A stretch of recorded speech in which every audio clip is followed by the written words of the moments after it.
How would you describe SMU's type of play and who are players to watch for the Mustangs? They're really good in transition.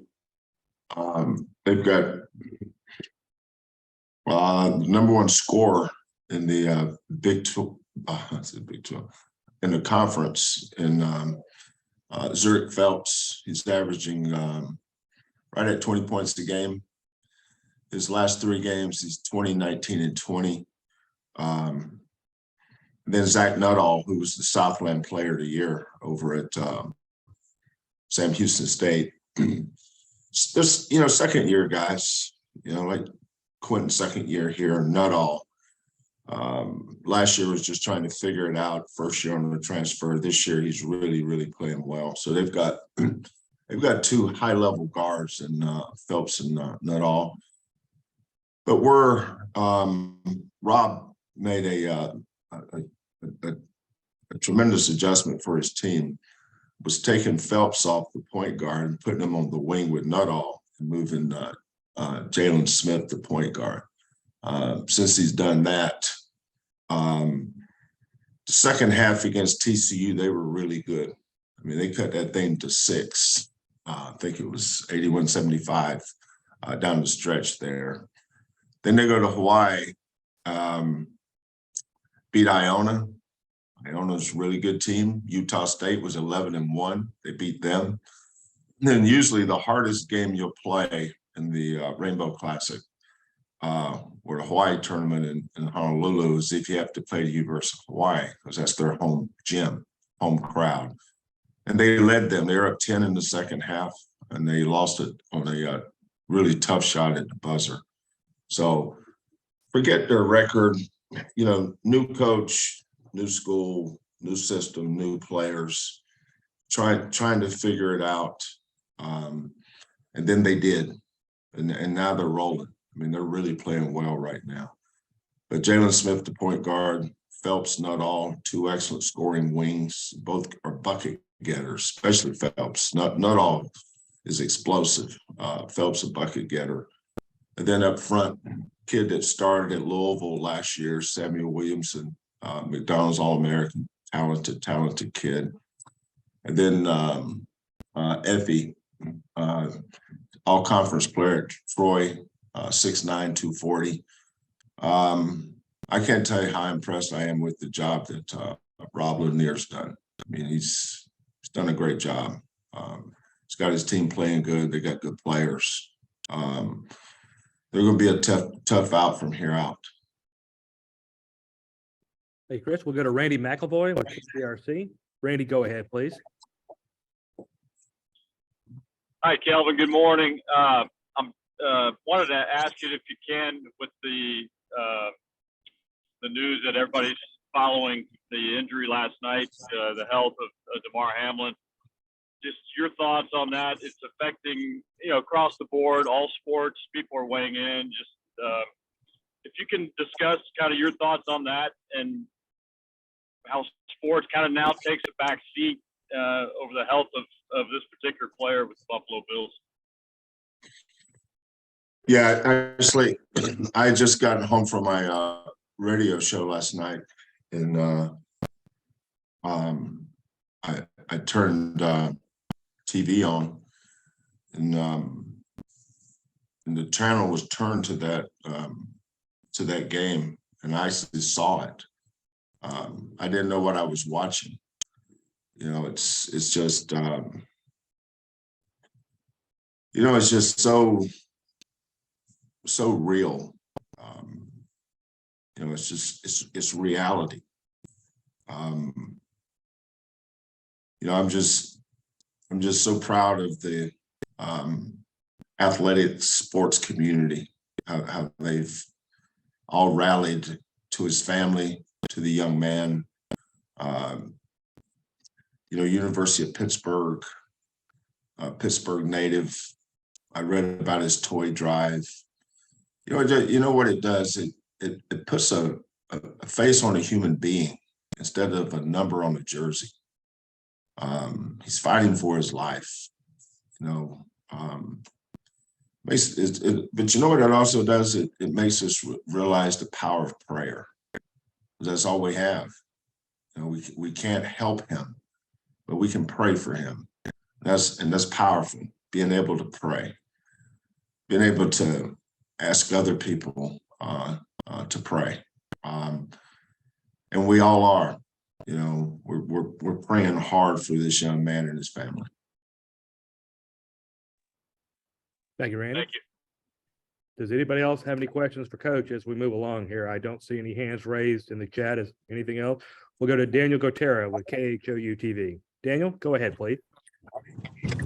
Hey, Coach. Along those same lines, there's a situation like that. Not that you guys don't take every precaution necessary, but when something arises that gets everybody's attention, does it kind of take you guys, get you guys to step back a little bit too, and just evaluate all the necessary steps and precautions that anything that can possibly happen out there on the court, because everything is so unpredictable in life.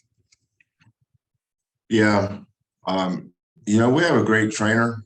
One of the first things we do when we get here in June is we have defibrillators right by the elevators on the ground floor here at the Guy V. Lewis Center. And John actually brings those to a team meeting and shows them how to break the glass and get to them, and then actually how to use them in the case of an emergency. And when I saw all the activity around DeMar last night, I thought of John Houston, and then I realized how thankful I was that we have a trainer that cares enough to talk to our kids and go over those precautions for us in case that were to happen. But there's going to be a lot of people around the world that sees this, that realizes that could happen in any activity. It could be a boating activity. Should we buy a defibrillator to have, in our house in case that happens? If you're live by a lake, or if you're out hunting and you're doing that, should you have it in your truck? I mean, all these discussions are coming about, Daniel. You make a great point, about what precautions can we take? What precautions should we take? What precautions are we not prepared for? Because life is life. We don't know what's going to happen. We always say certain things when these things come up about how precious life is, and take advantage of the day, and then this moves on and we get back to our humdrum life. But you can tell how respected and how loved and what kind of teammate this guy was, DeMar. And we have a face. We have a history. We saw his mother before the game. We saw his teammates. Zach Taylor was my neighbor in Norman. He and Kellen are close friends to this day. And when I saw Zach walk across the field and say, "We're not playing," I was proud of him too. Some things are more important than a football game or a sporting event, and there's nothing more important than our lives. So it's just very real. Just prayers, man. Just keep praying. Thank you, Randy. We'll go to Joseph Duarte from the Houston Chronicle. Joseph, please go ahead with your question for Coach. Good morning, Kelvin. Good morning, Joseph. Kelvin, forgive me if the wording isn't correct, but a few weeks ago when you were mentioning Kellen and sort of what goes into the talent evaluation or what he sees and players that you recruit and bring in, you call him one of the best at seeing something in these players and that you've been, that you've had on your staffs in the past. I was wondering, what is it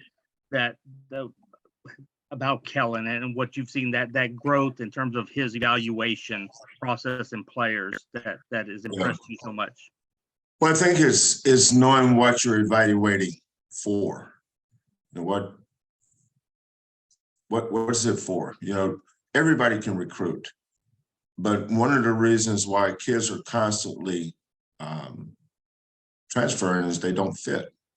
You have to fit something, but what is that something? You know, and for us, it's our culture and the way we play, the kind of kids that can make it in our culture. You know, Jaywan Roberts is a great example. You know, we're extremely comfortable in who we are, Joseph. So we don't care who else is recruiting a young man. This isn't a popularity contest. We're not trying to impress people with our recruiting classes. We're trying to get young men in a system where we think they can excel. We can help them, and they have a skill set, whether it's athleticism, coachability, toughness, you know, the things that we value. So Kelvin's armed with that. So when he goes out, he has an advantage over any assistant coach I've ever had, in that he knows the kind of kids that can play for me, you know, and he doesn't miss much.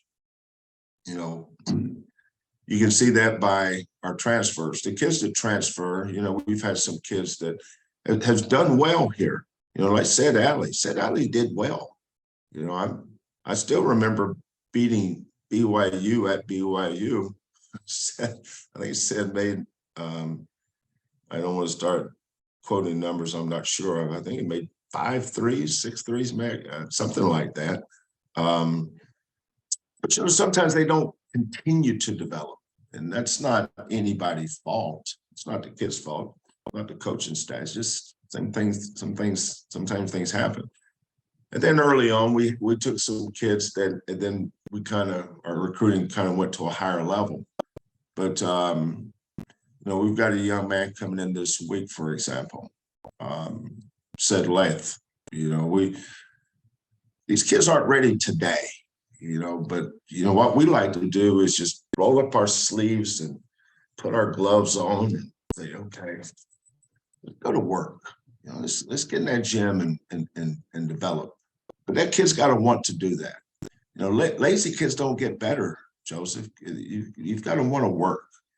So we're you know, kids are, you know, we're recruiting them, right? But we're also evaluating. There's a lot of kids that you offer because that's what you do now. You just kind of like machine gun, just rattle off 100 offers. And then, you know, a kid may say, well, I'm still looking at this school, but, you know, we may not be anymore. We didn't take the offer back. It's still out there, but we just didn't pursue it further because we evaluated it. We went to see him in April. We went to see him in high school practice and say, you know what? The best thing for that kid is not to come here. And he might, and a bunch of other really good schools may be recruiting him. And people says, well, it's too bad you didn't get that kid. No, it's good for him. It's good for us. It's good for both parties. But what Kelvin's able to do is project. You know, and that's an important attribute to be able to do. What is that kid going to look like in 12 months, 6 months, 12 months, 24 months? You know, 2 years, 3 years down the road. What's his body going to look like? You know, when we recruited Armani Brooks, Armani had the one thing we were looking for. He had a ratchet. That's a jump shot that's repeatable. You know, when you watch him shoot, when I watched him shoot a basketball and we brought him to an elite camp, if he shot 50 balls, they were all the same. You know, inconsistent shooters usually have inconsistent releases. No 2 shots are the same. You say, well, he made 2 and he missed 5. Well, he had 7 different shots. Those kids aren't good shooters. Every shot Armani shot was the same. You know, and those are the things that Kelvin's learned over the years. How to evaluate a shooter. You know, is he a shooter every day? Is the kid a worker every day? One of the things I loved about Galen Robinson, for instance, we first got here. I didn't know anybody. I wasn't fully aware of the college recruiting scene. You know, I was detached from that for so long. But I remember that first summer, I went to see him. I saw him play over in Duncanville at the field house there. I think it's called Bob Knight Field House. I went, they lost a game on a Friday night, so they got put in a early morning bracket on a Saturday. I think the game started at 8 o'clock. And so I got there at 7:15. The building wasn't even open. So I just sat out in the parking lot, and I saw a bunch of people coming in. So I slipped in. I didn't want anybody to see me. I didn't want to engage in small talk. I wanted to hide, actually. So I stood behind the bleachers and peeped through the cracks at Galen's team. They were warming up at the other end. And he was clapping and high-fiving, slapping kids on the butt, getting them going. And I said, yeah, I like that kid. You know, that was part of my evaluation was that at 8 o'clock, at 7:45 in the morning, before the tip off, before the game, he was out there being a leader. He didn't know anybody was watching him. That was real. And I really respected that with him. The physical part, his speed, his ball handling, his passion, you could see that. But it's got to be more than that. There's got to be, you've got to get down, you got to dig down to those lower levels. And there's layers below that that's for our program, for us. I don't know what other schools look for. It's not important. What we do is not important to them. We're all different. But for us, it goes beyond just being talented. You know, talent, yes, we want talent. But we want talent that can handle adversity. And 7:45 in the morning for a high school junior / going into a senior year, that's adversity. Guys don't function at 7 on a Saturday morning, but Galen did. And right away, I said, that kid's going to be a captain one day. He'll be our captain. But we got to sign him first. And we had nothing to sign him with. You know, that's why I'll always be appreciative and great respect. That's why we call him the Godfather. You know, he came when we had nothing. He believed in us when we had nothing to sell. Thank you, Joseph. You have another question here, Joseph? You want to follow up? Yeah, Kelvin, I just wanted to follow on said late. When he gets here, is it similar plan? Well, Emmanuel had a different plan with the injury, but do you plan on, is it focus, get him, how you guys practice, the conditioning portion, and will he travel with you early on?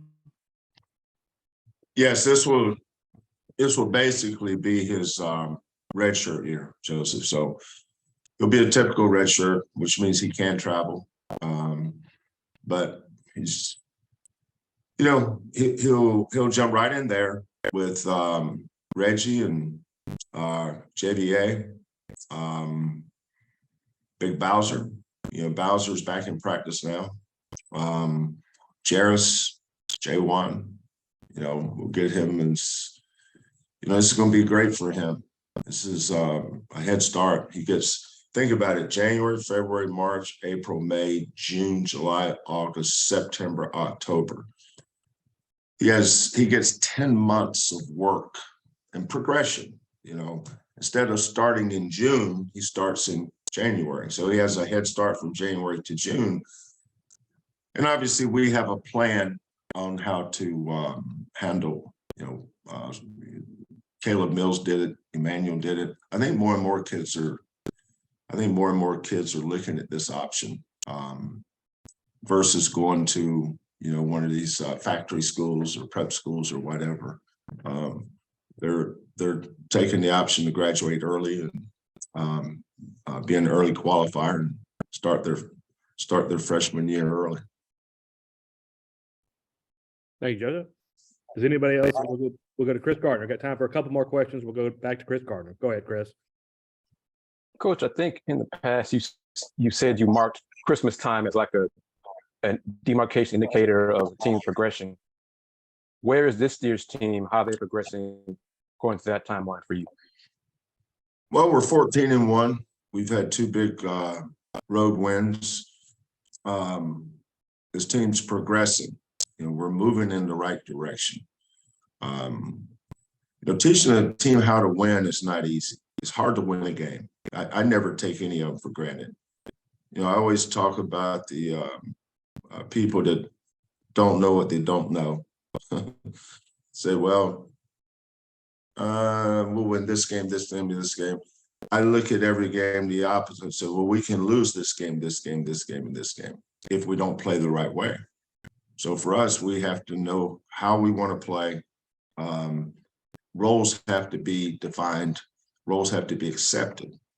And then over the course of the season, improvements have to be made. We have some kids that aren't playing as well right now as they can, or maybe not as much as they would like, that are coming, that are getting better. So when they pop up and have a good game, it's not a surprise because we see them behind closed doors. But when you're on a good team, when you're on a ranked team, any ranked team, it's harder to get on the floor for that team than a team that's 1-14 or 5-9 that's going nowhere. You can get a lot of playing time on certain teams, but on teams that are,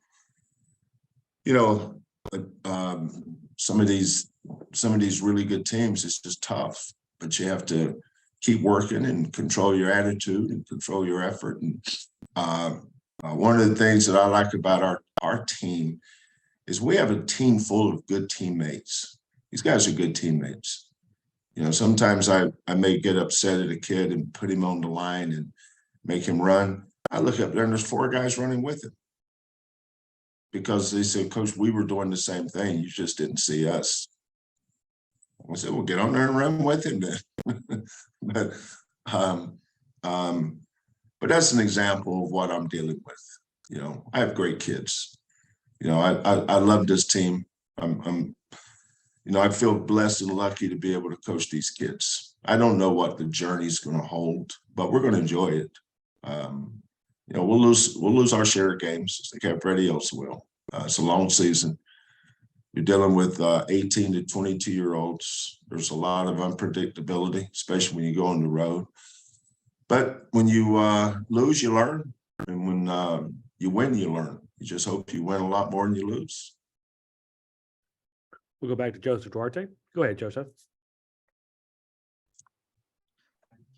Kelvin, as a follow-up to Reggie, as you get later in the season, is it a matter of managing his time in practice, or to let that back, heal or do whatever it's going to do there to save him for games, or how do you approach a guy like that? No, that's a good question, because now you're digging down into layers that we have to deal with John. I meet with John every morning around 9 o'clock. And he brings in a printout of our injuries, the treatments they're getting, their treatment schedule. I'd like to know their treatment schedule, because I like to go down to the training room and talk to them while they're getting treatment sometime. And usually when I go down there, I don't talk about basketball. I talk to them about their classes, their schedule, tutoring appointments, their mother, the father, just life. If you want to coach them, boy, they got to know you love them too now. You got to know you care. But with a guy like Reggie, Reggie's in his 5th year. He had 2 surgeries this summer. Really, really tough surgery on his hand. But Reggie's what I call Reggie's just a good hand. He's a good hand. When we had our post-season evaluation last year, I said, Reggie, I really want you to come back. This team needs you. Not about numbers, not about statistics with him. It's about just his presence. I have no idea what Reggie's statistics are. But I remember him in the Virginia game. And I'm not sure we win that game without him. Now, Reggie's not an everyday guy. He's not if he was a football player, he'd probably be a third down guy. He's not a first, second, third down. He has a role. He embraces it, loves it, does it. He's going to graduate from college, first person in his family.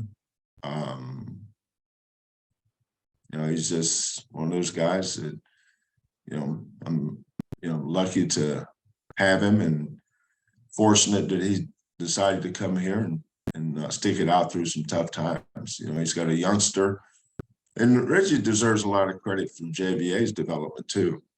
The coaches always get the credit, but Reggie's done a lot to help him. So is J1. Our guys help each other a lot. And that's a pleasure and a joy for me to see, because they embrace our culture so much and they love it. Everything about what we do is embraced by the players. There's a tendency to think that I'm doing this, or this. The players are doing it just as much as I am, and that's why it works. Thank you, Joseph. We'll go back. We have time for one more question. We'll go to Dayon Dunlap, and that'll be it. Dayon, go ahead with your question for Coach, please. Hey, Coach Sampson, as far as letting players define their role, do you allow that the players do that through their play in practice and in games and different analysis that you may see from what the team may need? Well, I define their role, but we work together to define their game. Like when Devin Davis is a good example. Devontae Pollard came in here. He was a talented guy, but he had no game. He had no idea who he was or what he did good. He could jump up and touch the top of the square. He could dunk it any way you wanted dunked. He could fly around, block shots, but he had no game. What is it you do? Easiest guys to play against are athletes that can't play basketball. But what we did was Devontae was create a role for him, but we had to define his game so it could fit into that role. He got to be a mid-range monster with that left-handed jump shot. I remember he scored 32 against Memphis. I think it was you guys check me on this. I can't remember some of these things. I think it was his first year. Might have been his first year. I think he had 32, 28 the second half. Am I wrong on that? You guys check me on that. If you'd have seen him in May, June, July, Devontae just never had a game. He just had to be defined. Devin Davis was a center in high school. Fabian White was a center in high school. J1 Roberts was a center in high school. So we take these guys that we like, and it's like what Joseph was asking me about a while ago about evaluating him. I think the toughest adjustment's the 5 to a 4, because that requires a lot of work, a lot of commitment. But we have to see something in it. Sometimes it's as simple as watching a kid shoot a free throw. If you watch Fabian shoot free throws in high school, you realize he has a good release. The ball comes off his fingertips the right way. He's got good rotation, got good structure with his offhand, his ball hand, his elbow. Everything looked good. So why not? Why can't that kid develop into be a good shooter? And he did. And once he got to be where he's a good shooter, we let him go. He had the green light. He didn't have it when he came here, but we developed that in him, and he got to where he could do that. So when you talk about defining their roles, sometimes the first question you ask is, here's how we're going to win. This is what we need you to do to help us win. So the question that's asked that they have to answer internally and externally is, how important is winning to you? Is statistics more important than winning? If statistics is more important than winning, we probably wouldn't have recruited you, because we would have known that. So everybody that comes here wants to win, and some of them have to take a back seat. But their role is important. Everybody's role is important. Some guys' roles to score, some guys' roles to do certain things. But we want everybody to be first team all conference in their role. That's how winning happens. Tajay Moore's role was different than Tyler's. Tremont's role is different than, say, Marcus's. Marcus's role is different than Jarris's. But you take all these roles together and put them together, you have a pretty good team. But we've never had problems with guys accepting roles here. But that also has a lot to do with evaluating. You know, recruiting and evaluating is like vetting an employee. If you're on a company and people is applying for jobs, you better vet them, right? You got to know their background. You got to know who they are, what kind of person they are. So you call and check out, you double check, you triple check, especially today, you know. So it's no different in recruiting. He's just not taking a good player. You know, we know everything about him. And that's why you see a lot of kids come here and have success, and very, very few kids transfer.